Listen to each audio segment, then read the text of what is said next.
Jeff Smulyan's in town because he's the boss of Emmis Broadcasting. That was the original founder of WFAN. And he was getting a Lifetime Achievement Award from the Talkers Convention where I spoke this morning. He just came fresh from that, and I knew he was going to be in town. And since we're going through this 30th anniversary of FAN and my last go-round, I thought we'd ask him to come in because this is the man who invented the fan, who had the vision for sports radio, which now is a format that saved the AM dial, which probably has 1,200 stations in America, and it was all Jeff's idea many, many years ago. As a matter of fact, welcome, Jeff. How are you?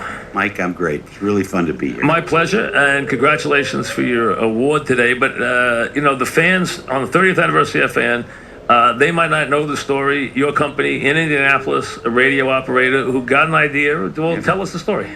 It's funny. I had the idea when I was not paying attention in a class at USC almost 50 years ago. It was one of those things you file away in the back of your mind. And in those days, we had only FM stations. And when we bought WAVA in Washington and what became Hot 97 here, an AM came along with it. And at that time, we bought it from the Doubleday family who owned the Mets. And so you had the Mets for half the station, you have country music. Right. And WHN. WHN, the largest country music station in America, which made it about 25th in New York. Right. So we had to decide and said, if I'm ever going to do this, this is the time. I always made the shopping center analogy. It was like having a big department store because you had the Mets, so you knew you had people coming 175 days a year to listen to the Mets. So we thought this is the time to do it. Brought it up, met with my senior managers. Was it an overwhelming plurality? Did everybody want to do it? Or Nobody wanted to do it. No one wanted to do it. As a matter of fact, Joel Hollander was one of our sales managers, sales manager. Right. And Steve Crane, who was one of the original founders, and Norm Gurwitz were the only 4 votes in a manager's meeting. And everybody else voted against it. And I walked out of the meeting and Steve said, "What do you want to do?" I said, "You can't lead where others won't follow. We're not going to do it." And the next day, Rick Cummings, who then and now was head of programming in the company, who was the first employee of the company, came into my office with Doyle Rose, who was then running the radio group. Right. And they said, "We still think it's a stupid idea, but we owe you one. This is your baby. So we'll do it." And in our culture, we have a lot of needling. And so for the first couple of years, FAN didn't do much. Right. And you're a successful radio company out of Indianapolis who... One of your first employees was David Letterman. David Letterman was did middays, the first station I ran. Right. So the first station, you have David Letterman. You hire him. He becomes one of the Emmis guys too. He's like a stockholder. He was a board member at one time. So the bottom line is, you guys come from Indianapolis to run a station in New York, and now start this all sports station. That's right. Yeah. Just of course, on the other hand, we're the same guys who started hip hop. So what do we know about hip hop? Right. But the reality is that we did it. And we made a lot of mistakes. I always kid that Greg Gumbel was our first morning man. Yep. There were more people probably in the studio today with the 2 of us that listened to Greg the first year.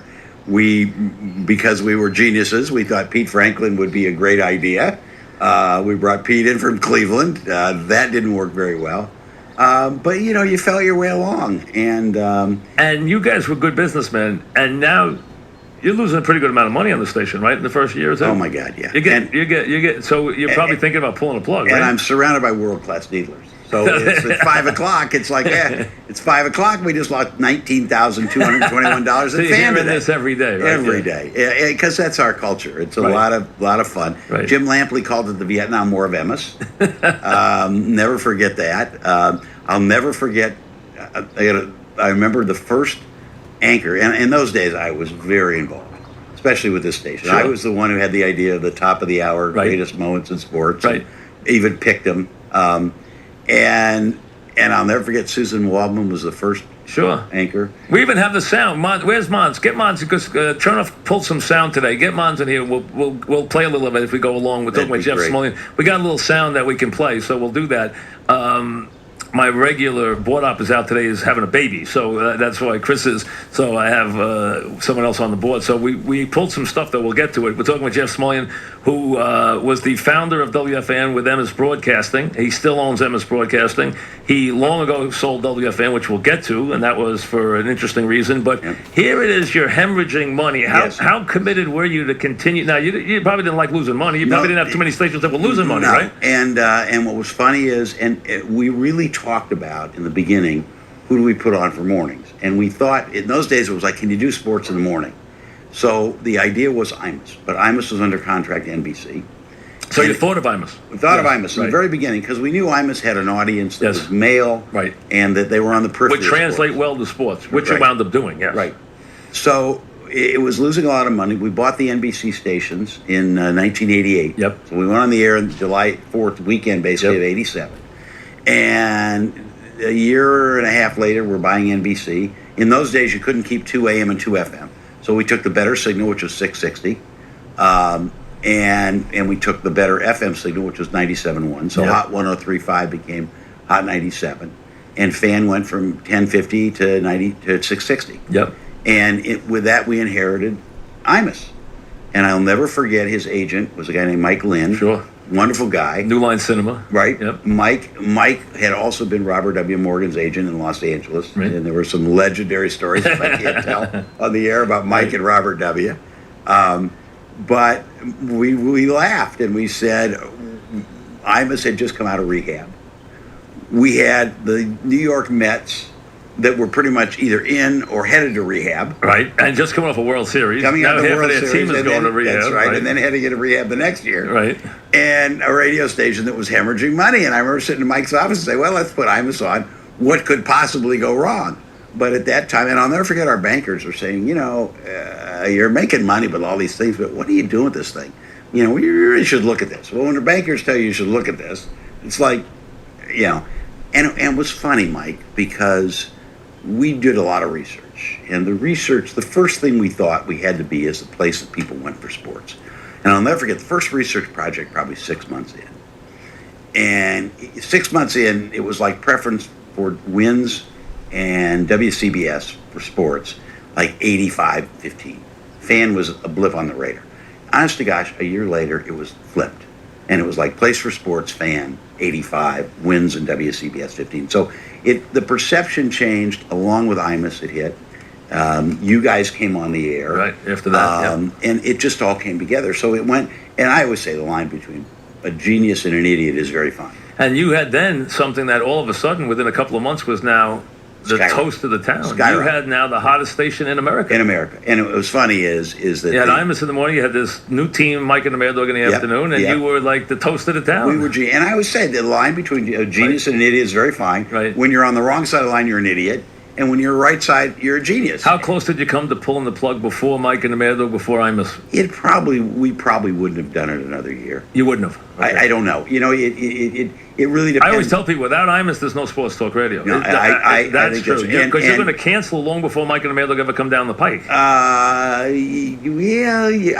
a good question. Probably. Because it's right, because it had to start. And Joel always to this day says the worst meeting he ever had in his life was we're walking down the street one day, and I said, Joel, there's no business on this radio station. How could this be? And he said, that was my style. I'm not much of a screamer. And he said, you're sort of walking in the middle of Park Avenue saying, why can't you write something and sell something to somebody? And then it turned, and it just became this iconic station. And it's it's funny. I always say, people say, were you sad selling the Mariners? Were you sad doing this? Selling Fan was the toughest. You always said that. Now, you did sell Fan soon after your emergence with Fan takes off. You now have a chance to buy. You always had a dream of owning a baseball team. Well, it was funny. We always enter every project as, could it make money? I had a theory about the regionalization of sports, radio, and mostly television, the whole cable idea. And I always say, we were in the wrong market. It was too early. Hey, you saw the future of sports where franchises now, everybody makes $1 billion profit. Yeah. You just were in too early. Too early in a tough market. In a tough market. Seattle was a tough market. And at that time, the owners were not binding that well, right? They didn't want guys at the table who didn't bring their own money. Like, they wanted everyone to have enough money to play, right? We used to joke that to own the Mariners, you needed to be a billionaire. To own the Yankees, if you had a paper route, you were okay. Bingo. Because they had enough revenue. Because the revenue was totally unequal. I was one of the first people to talk about revenue sharing. And I'll never forget, having debates with the Yankees and the Dodgers. And they did get it through. But we had a problem. We were the only, I think, one of two markets that had no cable TV. How long did you own the Mariners? We owned it 3 years. Only 3 years. 89 to 92. And did that make the idea, as you watched Fan become this iconic station, it had to hurt a little bit, huh? Well, we sold Fan afterwards. No, I know that, but I mean the fact that you didn't keep, you would have kept Fan otherwise. I mean, Fan would have been part of your would have been part of your portfolio for a long time. What happened was, we had the challenges with baseball. Right.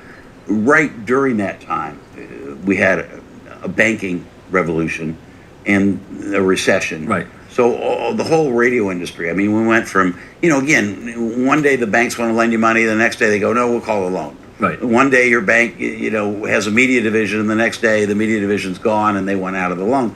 So everything changed, and we had too much debt. Yep. And we needed to do something. And Mel was very wise. Mel basically knew that he wanted to take Infinity public. And he knew, this was in 92. This was right after the baseball for us. And he knew that nothing had as much cachet on Wall Street as this radio station. You guys and Emmis. Yep.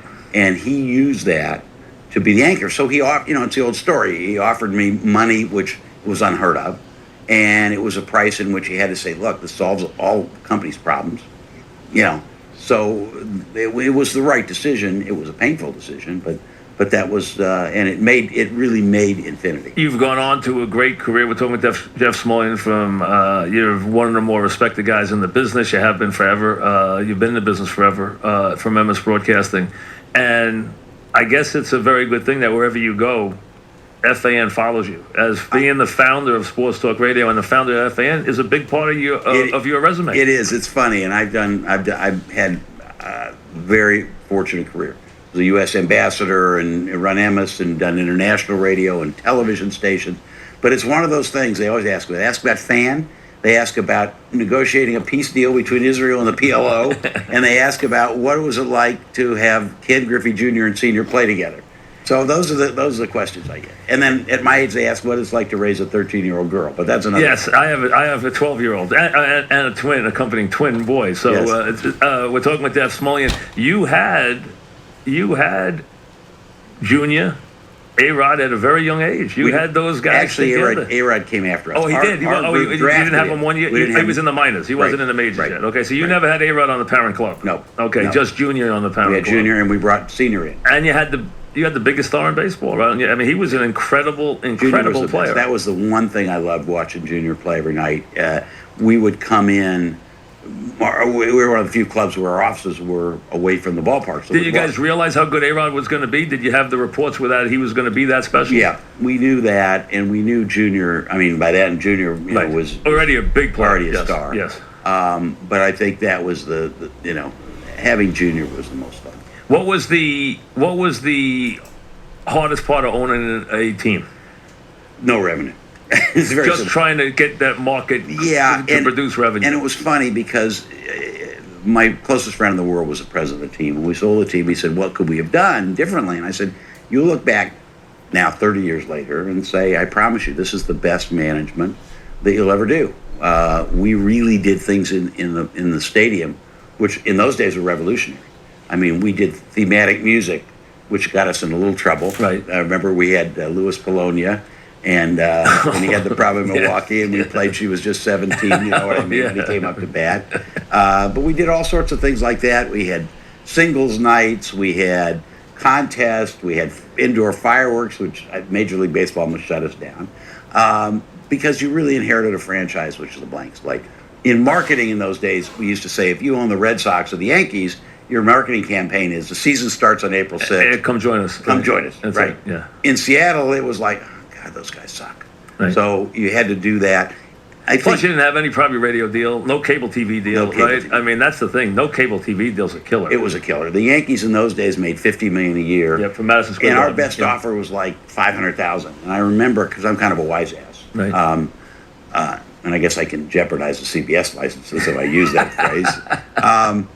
And I said to the in those days it was TCI, it was John Malone, right. of all people, one of his guys, and I said, before I would, give away our cable TV rights for, $500,000, I'd rather snap pictures of our team playing and walk around downtown showing people the pictures of the games. So you had that, and it was tough. It was a wonderful community. How much time did you spend out there? I spent a lot. I commuted. You've always lived in Indianapolis. Always lived in Indianapolis. So I would get up during the season. I was there during homestands, and then I would come back to Indianapolis and do my Emmis stuff. And during the winter, I was divorced then, but I had my kids on the weekend. Right. So Monday morning, I'd drop them off at school, and then jump on the plane and go to Seattle for the week and come back late Friday. Tell me, we're talking with Jeff Smulyan, the chairman of Emmis Broadcasting out of Indianapolis, which is a radio company, has been for many, many years, and a broadcasting company, and it's the parent company of WFAN, and started the all sports radio. That was Jeff's idea, as we've discussed. Letterman. Tell me where you found Letterman. I mean, you got a station. Didn't you buy a station, or your dad helped you get a station out of college? Was that your first? I don't know what was your dad? What was his business? Basically real estate. Real estate. He helped you finance a station out of college. He had a cousin who owned a small station. Okay. I got out of law school and was going to start with a couple of friends in California. And you went to USC, right? Went to USC undergraduate in law school. Right. And he said, "Come home. I got a cousin who's got a failing station. He needs help. I will invest in it if you'll come back and run it." Right. And I said, "No, I'll start my own company." He said, "So you start your own company here? It's all right. This is while you're waiting, while you're putting together a deal." So I did it, and we switched it to News Talk and Sports. Right. I was just talking to John Minko about it. Sure. You hired John Minko too. John Minko, Absolutely. yes. And but we started it, and our news it was like news in the morning, talk in the midday, right? Sports in the afternoon. And Letterman and I had mutual friends. I didn't know Dave, but he was doing weather on Channel 13. He's doing weather. He's a weatherman. Weatherman on Channel 13. And you watched him, and it was just hilarious. He was a funny weatherman. Oh my gosh! Right. I mean, he would say, there's a thunderstorm over Muncie, but don't worry about that because there's there's ICBMs headed toward Lafayette, so don't worry about the weather. And he'd just do crazy. He said it's 52 in Greensburg and 52 in Kokomo, and they'll play that tie-off tomorrow. Just crazy stuff. And so I talked to him, and he said, "Yeah, it'd be fun." And he knew nothing, and he was absolutely brilliant. But did he hit it off right away? No, it was a disaster. Oh, really? But I mean, in the sense that David, for guys like me, who were in our 20s, he's the funniest human being who ever lived. Right. But the problem is the people who listen to talk radio are 70 years old. And, for example, I'll never forget, one day I come back from lunch, and the guy says, "That guy's a communist. You got a communist on the air. What are you going to do?" I said, "What did he do?" He said, "I called on the air, and I said, the communists are in Carmel." And you know what that SOB said? I said, "What did he say?" He said, "Give them Carmel. The schools are overcrowded. You can never find a parking space.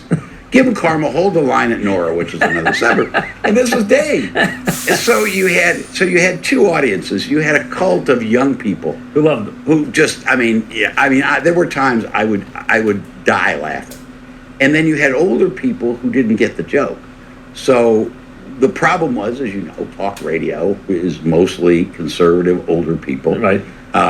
So we had it. So it wasn't a rousing success, but the station did okay. You've always had stations on. You've always had connections to both coasts. You've always had stations in LA. You've always had big stations in New York. So you've always kept connected. Yeah. Interestingly, for a Midwest company, for an Indianapolis company, you've always kept you went to school on the West Coast. Yeah. So you've always been attracted to both coasts. Yeah, and when I went to school in California, I went to undergraduate. I was going to get a master's at Stanford in telecom, and somebody said, "Go to law school, and you'll be an expert. If you want to be an entrepreneur." In those days, it was funny. Nobody thought about business school. It sounds so crazy. Right. And I wrote my law review article on the FCC. And then my dad, convinced me to come home. And when I first went home, I said, "What have I done? Why would anybody live here?" But now I love it. I'm very proud of Indianapolis. It's come a long, long way. It's a good town. It's a wonderful town. It always has been. It's and you've become obviously a very big part of it. And you've stayed in radio all these years. Yeah, You really have. You're a radio guy. You've always been a radio guy. Always been a radio guy, Mike. Where do you see it now? I know you believe in a lot of this new stuff with FM and with the mobile chip and all of the different things. Yeah. What do you see? What is your vision for radio going forward? Well, my mission has been turning on the FM chip. Every smartphone in the world has an FM chip in it. So I got drafted by the industry a number of years ago, and then the NAB asked us to build software around it. So we built Next Radio. The idea is that we want to turn on the FM chip in every smartphone, simply because we used to sell 40 million Walkman a year, and everybody walked around town listening to their radio station. Yep. We don't do that anymore. So the only device that people carry is a phone. It's a smartphone, and they look at it 150 times a day. My God, yes. Or if you have a teenager, it's 1,050 times a day. Never let go of it. Yeah. And so the idea was there's a radio in there. Compared to all the streaming alternatives, it's free. It doesn't use your data. It doesn't drain your battery as much. So our mission is to sort of do that. Also, as an industry, we can sell interactive advertising. And interactive advertising in this day and age are very, very critical to advertisers because they learn more about you. Right. So, and you think this is the wave of the future, no question. Right? You've always been a visionary guy. I mean, that's been your strength. I mean, it really is. You started Sports Talk Radio. You had the right call with baseball. Yeah. Anyone who has entered and stayed in has made a gazillion dollars. I mean, everyone. Funny. Look at Loria. He's going to leave Miami, which has been a terrible franchise, making $1 billion in 10 years. And it's funny. It's funny because you're one of the rare guys who didn't hit it big in owning a team. And we made money. And listen, I mean, people make a lot of money with teams. Well, listen, we had a chance to buy the Minnesota Vikings and didn't. Right. For a crazy reason. I was taking my kids to Europe on a vacation. Didn't want to. Right. Well, but I have a favorite saying: if any one of 20 things that happened, my company would be 100 times bigger. Any one of 20 other things that happened, I'd be sweeping the streets. So my life has been very, very good, Mike. You've done a lot of active things, and you enjoy doing it. Still, you're very active still, right? You do a lot. You still like being involved, right? Very active in the industry, and the guys are still. It's amazing the names you talk about. That I remember when I heard their names when I first was trying to get hired in this company, and still trying to get on the air.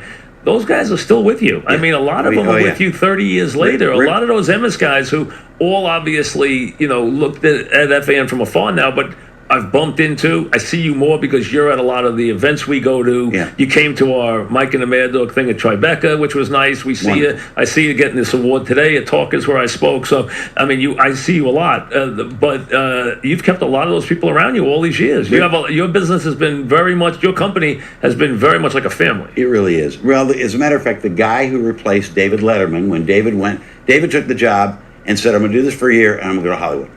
And he went to Hollywood. As a matter of fact, when he went to Hollywood, he would send us back reports. We'd pay him a little bit. I mean, I can still remember he sent us back one from the Rose Parade. He said they ran out of roses, so they made it in pork rinds. And he said the stench was all the way to La Cañada. I mean, just crazy stuff. It is nuts, huh? But Rick replaced David, and Rick and I became. This is in the mid-'70s, and I said I'm going to start my company, and I hired him, and he hired him.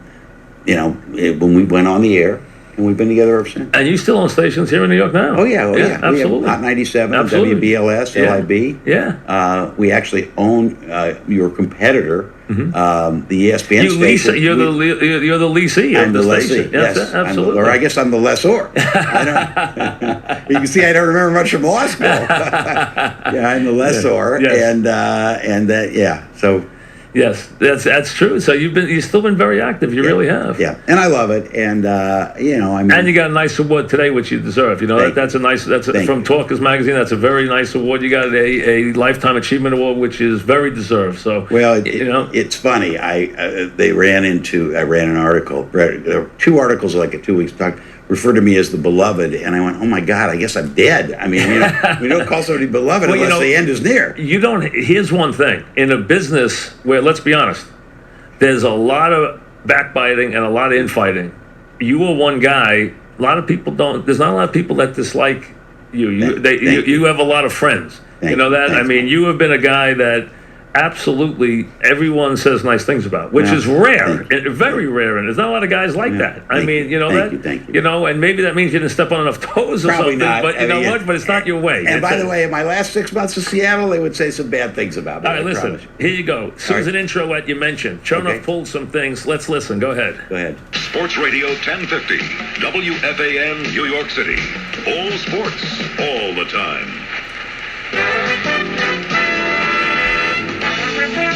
Good afternoon, everybody, and welcome to the first broadcast of WFAN All Sports 1050.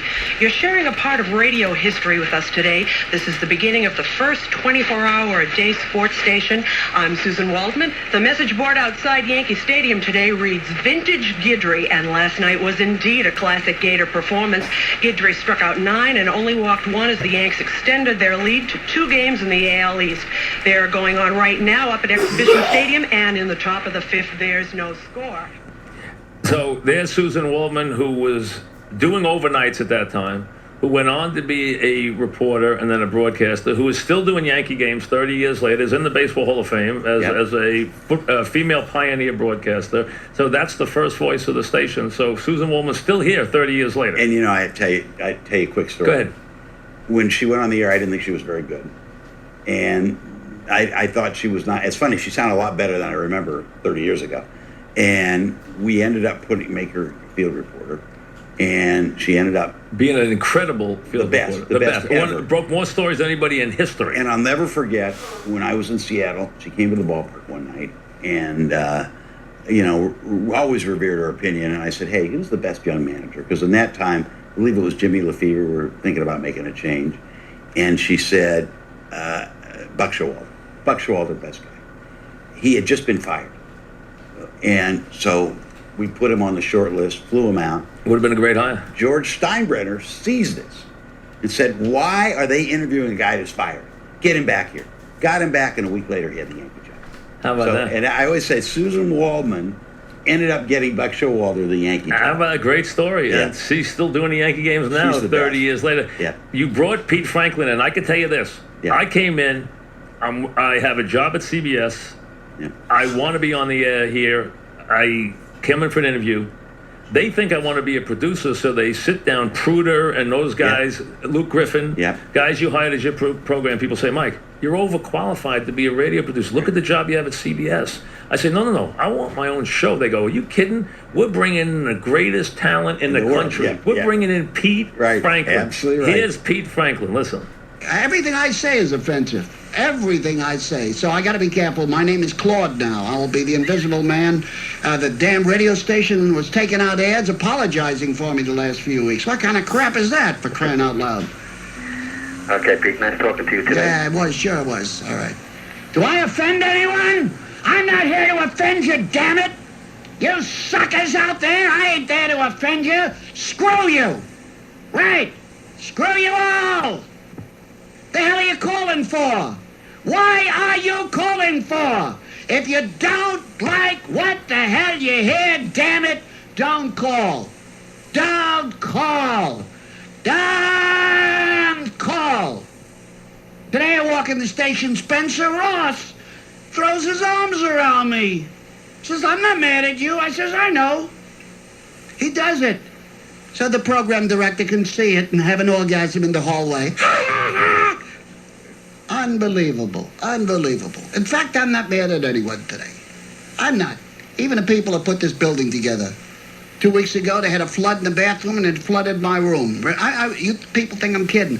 Today, they got holes in the building where it's leaking because of the rain, and they took my ash can out of the office. I got a flood outside the door on the carpet. What are they doing to me here? Give me an office that don't leak, that doesn't have urine in it. Give me something decent. Crying out loud. Stop apologizing for me. Set me free if you don't like it. Fire me. Fire me. Fire me. Fire me. Fire me. Fire me. Fire me. Let's start a movement to fire Pete Franklin. Instead, the radio station is apologizing for me. Fire me if you don't like me. If the critics don't like me, screw the critics. Bleep on them, and bleep on management, and bleep on the callers. And now, let's take a traffic report. Here's Dennis O'Mara. I remember that like it was yesterday. And here's the funny thing. He gets wind of, all right, he's going to be out, right? Yeah. And he knows that there's Dog who's on the rise and me. Yeah. He doesn't like Dog. Dog takes his bell and uses it on the air. He tells Dog, if you touch my bell again, I'm going to ram that bell. right? Right? He goes crazy on him. He calls me in his office. He goes, you know one thing? He goes, one thing. He says, you know more about sports than almost anybody I've ever heard. You're okay. I think your partner's a fool, or he's gonna, if that's gonna be your partner, he's gonna be a fool. And I said, no, he's a good guy, Pete. No, he's an idiot. But he didn't like Dog for some reason. Then years later, we saw him. Dog and I sat down with him in San Francisco when he was working for many years, and we had the greatest lunch with him. He was the nicest. He could not be. I'm so happy for you guys. Yeah. I'm happy you did well. I'm glad you're doing well. He could not have been nicer. Nicest man, and it was funny because it was just one of those things. And it was, the guy who put it together, John Shannon, may he rest in peace.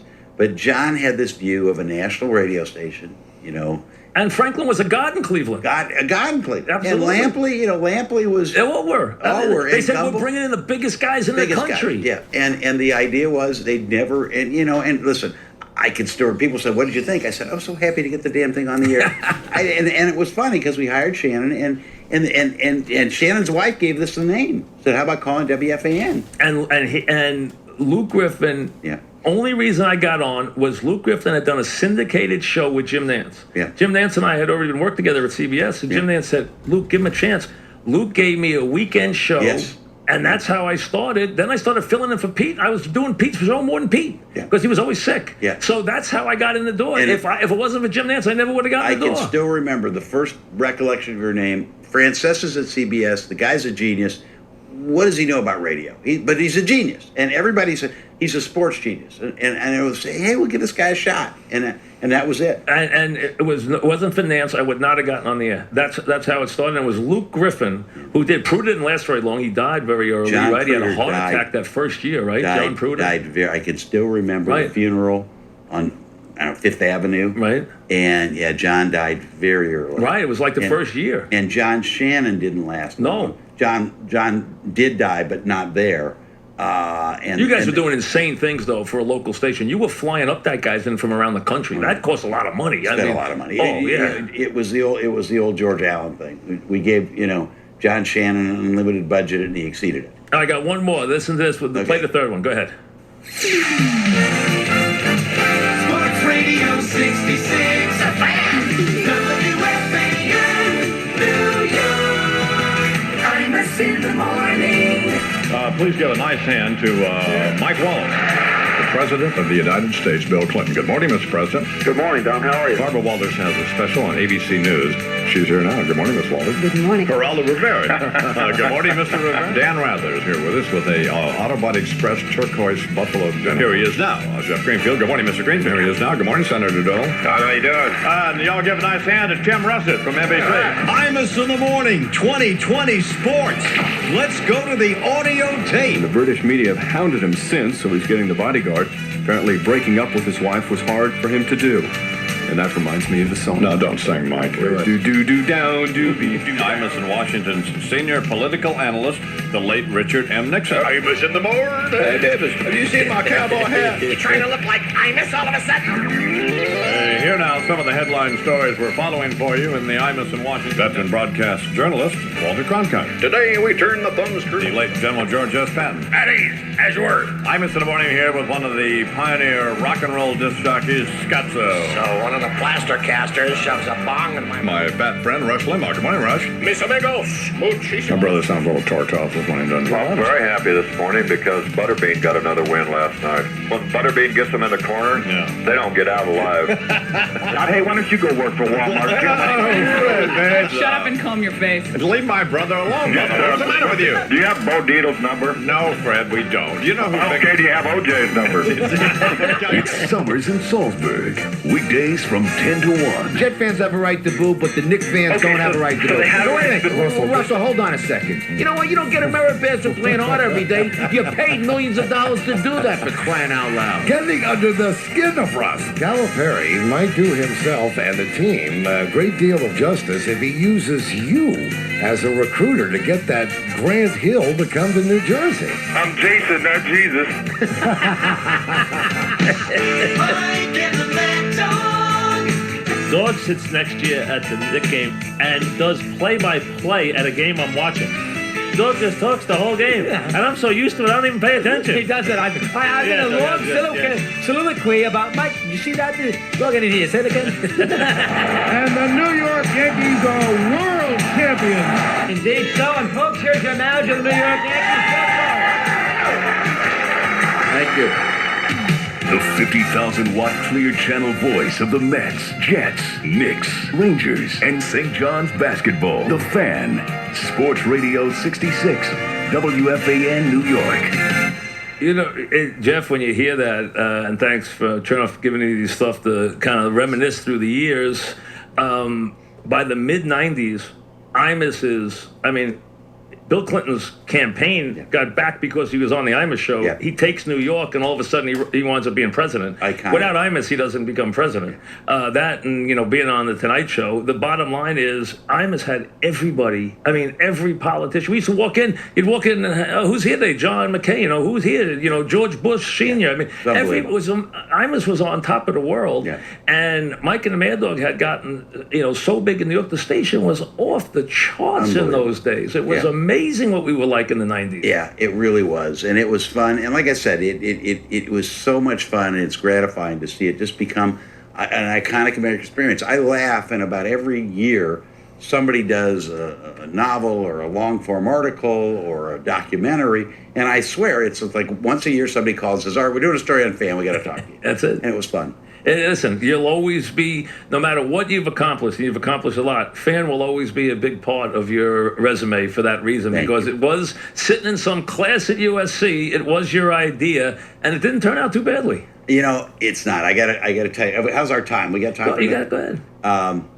When I was in baseball, I had a dear friend who shall remain nameless, who was in Seattle, who owned another team. And what you don't think about is that this experience changed ball clubs, because it used to be that if you owned a ball club or if you were a player, you got ripped in the morning, you read the newspapers, and that was it. But this made it 24/7. 24. And immediate. Immediate. So you had a bad game, you're leaving the ballpark, you hear the host and the fans ripping you. Right after the game. You're driving to the ballpark, you hear the host and the fans ripping you. And you are ripped 24/7. So it really, what I didn't think about, changed America. It changed America. It changed how all of these teams related to one another and how they experienced their jobs. And so this is a dear friend who was very outspoken, was in baseball in those days, is still in baseball, and was in Seattle.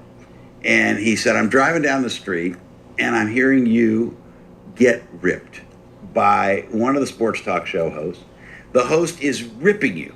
And he said, I'm thinking to myself, the guy who invented this godforsaken format now owns a ball club, and he's getting ripped by the format he invented. He said, I'm not a religious man, but I realized then that there was a God in heaven. Because it's true. And think about it, as we saw you last, we're talking with Jeff Smulyan, the chairman of Emmis Broadcasting, we saw you at the Tribeca thing, and that was the whole idea of the 30 for 30 hour, is that Mike and the Mad Dog changed the way sports are covered in America. And that's because of this format, and it's because everyone wanted to have a Mike and the Mad Dog in their town, and that's because one day you were sitting somewhere and came up with this format. And by the way, that's one thing I've learned in this business. There are a lot of guys who wanted to be the next Mike and the Mad Dog, and he even talked about it in the show. I can still remember Robert W. Morgan was one of the original top 40 jocks. Brilliant guy. Robert worked for us, passed away many years ago. And you could go to, Pittsburgh, you could go to Keokuk, you could go to Sioux Falls, and there was a Robert W. Morgan or a Roger Morgan or Bob Morgan. And it was the same thing with Mike and Mad Dog. Two guys in the afternoons who wanted to be Mike and the Mad Dog. And some of them had some talent. Some of them were just horrifically god-awful. But that's what success does. And I know how proud you are. I'm not sure what you're going to do after this year, but I think it'll be good. I Well, know. listen, I'm looking forward to doing that, but I'm also always going to be very proud of 30 years here and what we did together and what we did and what we accomplished with everybody here at the Fan. So that's obviously going to be the number one thing I'm ever going to accomplish. So I'm very proud of that, and that's why I wanted to have you in, because you're here and you were in getting an award, and you're the guy who started this whole thing. So thank you for a couple of minutes. Congratulations on your Thanks, award, Mike. and again, thanks for the whole thing. Pleasure. Jeff Smulyan,